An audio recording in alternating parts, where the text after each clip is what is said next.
મોરબી નકલી ટોલનાકા કૌભાંડમાં જયરામ પટેલના દીકરાનું નામ કઈ રીતે નીકળે તેની ચર્ચા કરી રહેલા બે પાટીદાર આગેવાનનો ઓડિયો વાયરલ થયો।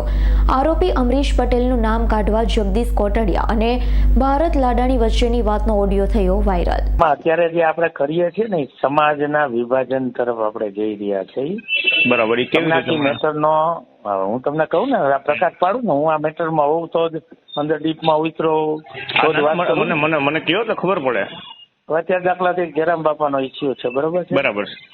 તો જયરામ બાપાના ઇસ્યુમાં આજે જ લગભગ એનું ફાઇનલ પૂરું થઈ જાય હમણાં વેતનજીમાં એને એગ્રીમેન્ટ એનું કેસ જ નીકળી જવાનો। એને તો ભાડે આપેલી જગ્યા છે, બરાબર। તમે કોઈને મકાન ભાડે આપ્યું હોય અને એ ગેરકાનૂની પ્રવૃત્તિ કરે તો એમાં મકાન માલિકને કેવી રીતે ખબર પડે?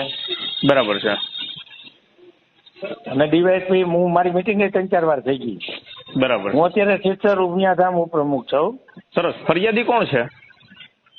ફરિયાદી પોલીસ છે। પોલીસ એટલે કઈ કક્ષાના ઓફિસર છે? પીઆઈ છે, ડીએસપી છે, ડીવાયએસપી છે? કોન્સ્ટેબલ। કોન્સ્ટેબલ। શું કીધું? કોન્સ્ટેબલ કોન્સ્ટેબલ ફરિયાદી છે। બરાબર છે। અને કલેક્ટરને પેલા ડેપ્યુટી કલેક્ટર અને ડીવાયએસપી ને તપાસના આદેશ આપેલા છે, એસપી, એવું છે ને? ડીવાયએસપી પ્રતિપાલસિંહ ઝાલા અત્યારે તપાસ ચલાવે। બરાબર છે। પછી બીજા નંબરમાં મારે એ તમારી પાસે પૂછવું કે પેલા કોર્ટે કંઈક કાગોતરા મૂક્યા હતા, કોર્ટે રદ કર્યા, એમાં કેના રદ?